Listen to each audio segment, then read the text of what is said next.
My selfish father gave my daughter a stick for her birthday and declared, "Expensive gifts are only for the other grandchildren." Everyone laughed, but 30 minutes later, the room fell silent when I always knew my father was self-centered. But this was beyond anything I could have imagined. Amanda had been counting down the days to her 10th birthday for months. She had a wish list filled with dreams, a bicycle, art supplies, maybe even a dollhouse. Emily and I organized a big celebration, inviting family and close friends. The decorations were up, the cake was ready, and Amanda was glowing with excitement. Then my parents arrived, late as usual. My father walked in with his usual air of superiority, my mother trailing behind. He wasn't carrying a gift bag or a neatly wrapped box, just a rough, slightly broken branch. A stick. Amanda stared at it, confused. "What's that?" she asked. My father handed it to her. "Your birthday present," he announced with a smirk. The room went quiet for a moment, followed by a few awkward chuckles. My sister, Laura, and her husband exchanged amused glances. My mother let out a forced laugh. Amanda hesitated before taking it, holding it as if it might bite her. I don't understand," she said. My father clapped his hands. "Expensive gifts are only for the other grandchildren." And then he laughed. A deep, hearty laugh, as if he had just told the funniest joke of his life. Laura giggled. Her husband grinned. Even some of the more oblivious guests chuckled politely, not realizing the cruelty behind his words. Amanda's face fell. She turned to me and Emily, her voice trembling. "Why is Grandpa saying that?" Emily pulled her close, rubbing her back. I could see Emily's jaw tightening, the way it always did when she was holding back anger. But I wasn't holding back. I turned to my father, my voice low. "What the hell is wrong with you?" He shrugged, completely unfazed. "You don't deserve my respect, William. You know that. Why should I spend money on your daughter?" The laughter died instantly. A few people shifted uncomfortably, realizing they had laughed at something that wasn't a joke. I saw red. Years of his petty games, his favoritism, his endless manipulation. It all came crashing down on me at that moment. But instead of exploding, I did something else. I smiled. And then I got up, walked across the room, and did something that made my father's face fall for the first time that night. I picked up a knife. For a second, the room held its breath. Not in a violent way, I wasn't about to do anything crazy, but in a way that made it clear something significant was about to happen. I turned to the cake Amanda had been so excited about and carefully cut 2 perfect slices, one for her, one for Emily. Then I turned to my father. "You are no longer welcome here," I said. Silence. Not the awkward kind, not the uncomfortable kind. A deep, unsettling silence that seemed to seep into the walls, the kind that made everyone realize something had changed, permanently. For 30 minutes, no one spoke. Not my father, not my mother, not my sister, not a single guest. And then, just when he thought he still had the upper hand, I decided to end this once and for all. For 30 minutes, nobody said a word. My father sat with his arms crossed, his grin slowly fading as he realized no one was rushing to his defense. My mother remained silent, staring down at her lap. Laura avoided eye contact. The guests shifted uncomfortably, suddenly unsure of whose side they should be on. Amanda sat next to Emily, picking at her cake with small, shaky bites. She wasn't crying anymore, but she wasn't smiling either. That broke me more than anything. Finally, my father sat back and scoffed. "Are you serious, William?" "Over a joke?" I kept my voice calm. "You've humiliated my daughter on her birthday, in front of everyone. It wasn't a joke." He rolled his eyes. "Oh, please. She's 10. She'll forget it in a week." Amanda looked up. "No, I won't." His face twitched. For a second, I saw something in his eyes, something like doubt. But then it was gone. "Jesus," he muttered. "This family has gone soft." That was the last straw. I stood up. "Get out." He let out a sharp laugh. "You're kicking me out? Your own father? Because I didn't spend money on your brat?" Emily stood up too. "Yes, leave. Now." The tension was unbearable. My mother finally raised her head and looked between us, her lips pressed together. She looked like she was going to say something, but she didn't. Laura scoffed. "Oh, come on. Dad was just joking." I cut her off. "You think that's okay? That he treats Amanda like garbage while your kids get everything?" She shrugged. "Maybe if you weren't so." I didn't let her finish. "You know what? I'm done pretending. Let's just come clean. Dad never respected me. That's okay. He's always favored you and your children. Fine. But I'm done letting Amanda feel like she's less than. It stops today." My father shook his head and pushed his chair back.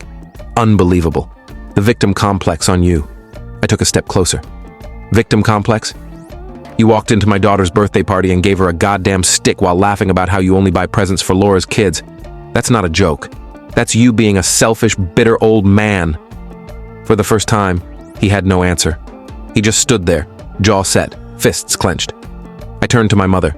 And you? Are you just going to sit there and let him do this? She hesitated. And then, in a quieter voice than I expected, she said, I didn't know he was going to do that. That was the moment everything shifted again.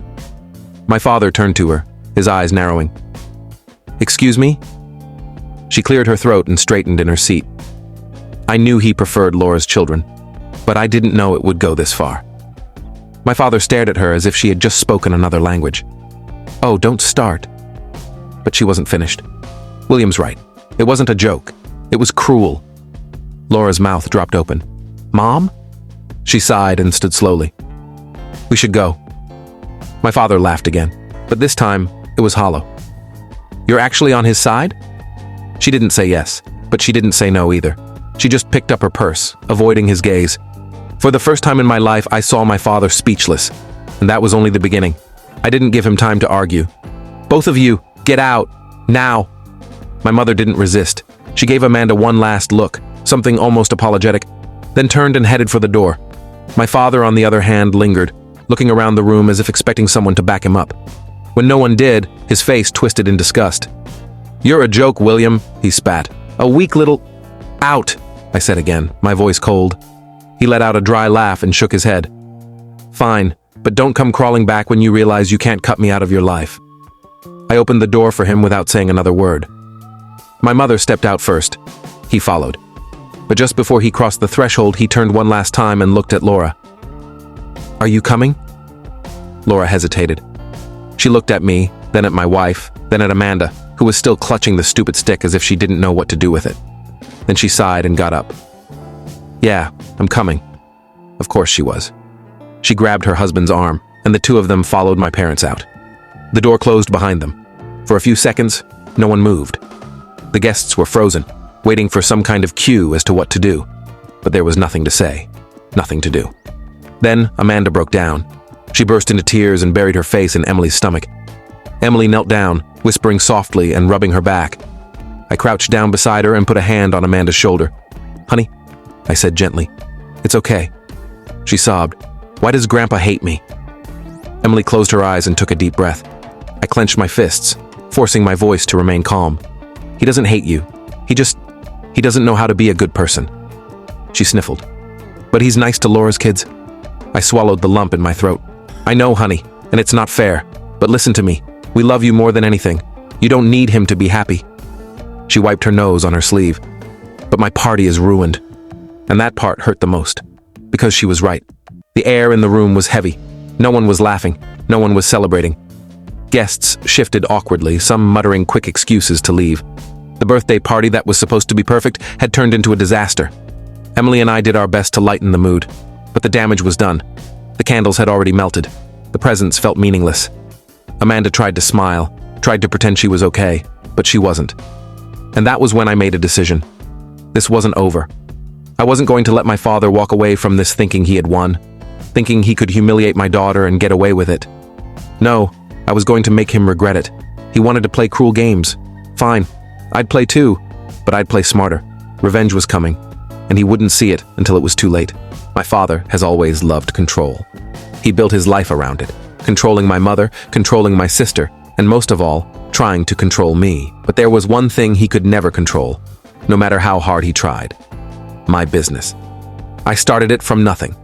Long hours, endless sacrifices, pushing through every setback.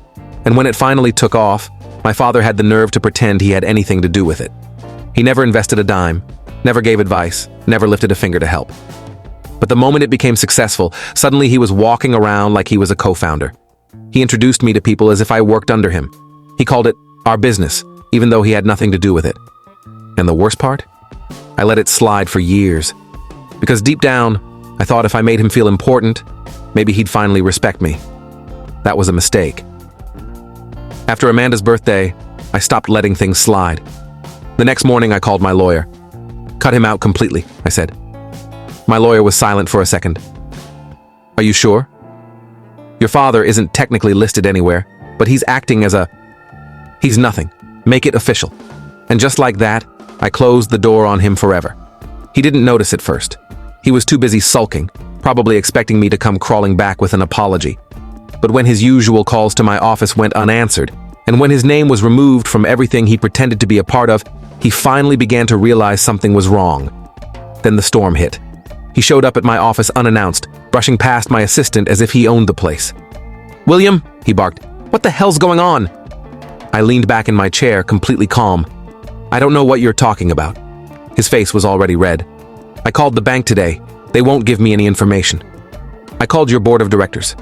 Suddenly, I'm not welcome at their meetings. What the hell are you playing at?" I shrugged. "You said I didn't deserve your respect. So why should you have any part of my business?" His jaw clenched. "I built this with you." I laughed. "Number, I built this. You just like to act like you did.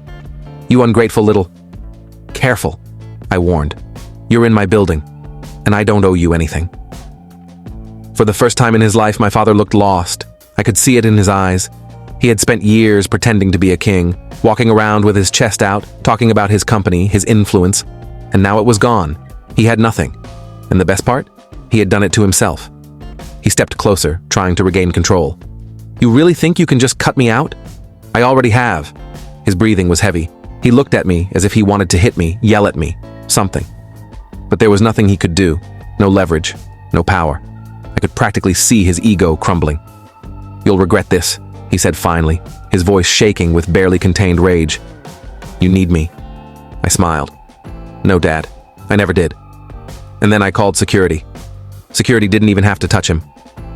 As soon as I pressed the button on my desk, two tall, broad-shouldered men came into my office.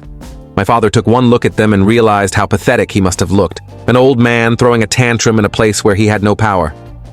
"Are you serious?" he hissed. I tilted my head. "You think you can come in here and make demands?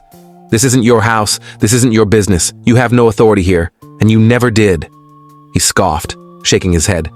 But I could see his hands clenched at his sides. He was unraveling. "You think you're untouchable?" he muttered, more to himself than to me. "But let me remind you, son, I'm still your father. You don't get to erase me just because you throw a tantrum." I smiled. "I already did, and believe me, Dad, it feels great." The guard stepped forward, and for a second, I thought he was going to fight back. His fists clenched, his chest puffed out like he was about to throw a punch. But then something unexpected happened. The office door opened again, and my mother walked in. She wasn't supposed to be there. I hadn't spoken to her since the party, and I certainly hadn't invited her. But there she was, standing in the doorway, looking between me and my father with a look on her face I couldn't quite place. "Howard," she said quietly, addressing my father. "Come with me." His eyes flickered to hers, his anger momentarily turning to confusion. "What are you doing here?"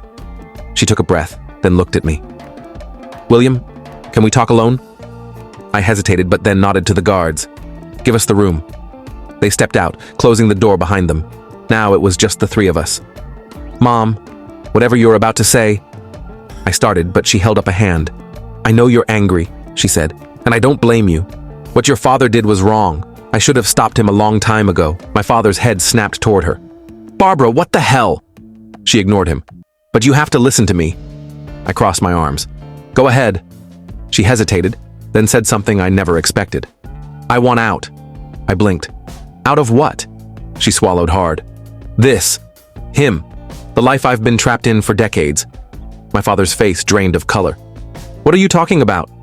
She turned to him, and for the first time in my life, I saw pity in her eyes. "Howard, I've spent my whole life keeping quiet, watching you play favorites, watching you tear William down because you can't stand that he's better than you." His mouth opened, but no words came out. She turned back to me. "I should have left a long time ago, but I was afraid. Of losing the house, of losing security, of starting over." She took a deep breath. "But I'm not afraid anymore." I stared at her, trying to process what she said. "You're divorcing him?" I asked slowly. She nodded.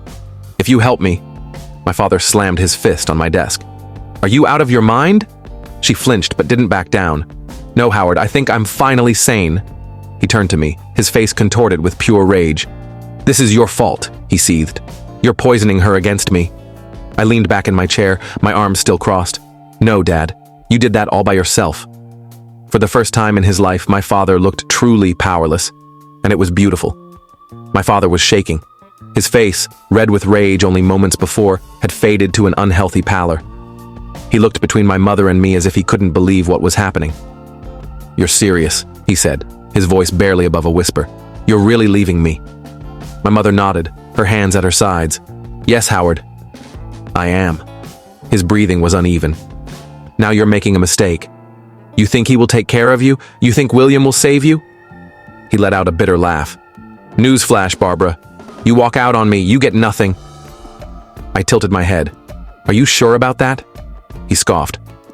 "What the hell does that mean?" I leaned forward and tapped my fingers on the desk. "You never took care of the finances, Dad. You never bothered. Mom did. You just barked orders and assumed everything was under your control." His eyes darted to her. "Barbara." She looked at me, then back at him.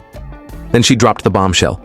"I've already spoken to the lawyers. Everything in my name is mine. Half the house, half the savings. And considering how much I've endured over the years, I'm going after more." My father's mouth opened, but no words came out. I smiled. "Oh, and since you like to pretend that my business was your business, I had my legal team do some digging. Turns out you took out loans in your name, assuming I'd cover them with company funds." His breath caught. "You ... Guess what happens when those loans don't get paid?" I continued. "The bank doesn't come for me. They come for you." He stared at me, finally realizing how low he had sunk. "You're lying," he muttered. I sat back and crossed my arms. "Find out for yourself." He turned to my mother. "Barbara, you can't do this to me." She looked at him, and for the first time in my life, I saw no fear in her eyes, no hesitation, just clarity. "You did this to yourself, Howard." He stumbled back a step, gripping the edge of the desk as if he needed it to stay standing. You ungrateful..." I cut him off. "No, Dad. That's who you are. You were given a family, and instead of loving us, you played favorites. You had a son who built something incredible, and instead of being proud, you tried to take credit. You had a wife who stood by you for years, and instead of appreciating her, you treated her like she was disposable." I shook my head. "You lost everything, Dad, and you have no one to blame but yourself." The room fell silent. For the first time, my father had nothing to say. No insults, no manipulations, no way to spin the situation to his advantage. He had truly lost. A chime from my phone broke the silence. I looked down at the screen. A text from Emily. "Amanda's feeling better. We took her out for ice cream. She's smiling again." I exhaled, the tension leaving my body. That was all that mattered. Amanda was happy, safe, untouched by my father's poison. I looked back at him. "You should go." He stared at me, his eyes filled with something I couldn't quite place. Maybe regret. Maybe hatred. Maybe just the weight of realizing he had finally run out of people to manipulate. He turned and walked out. My mother stayed a moment longer, looking at me with something like gratitude. "Thank you," she said quietly. "For what?" "For reminding me that I still have a choice." Then she left too. And just like that, my father was out of my life. I won't lie and say it didn't feel good. It did. It felt right. I didn't take revenge for revenge's sake. I did it to protect my daughter, to make sure she never had to feel like she was less than, that she would never have to go through another birthday feeling unloved. And as I walked out of my office to go home to my family, I knew one thing for sure. My father would never hurt us again. If you enjoyed this story and felt the emotions we went through, don't forget to like, share, and subscribe to the channel for more heartfelt and inspiring stories. Your support means the world to us. Thank you for being a part of this journey.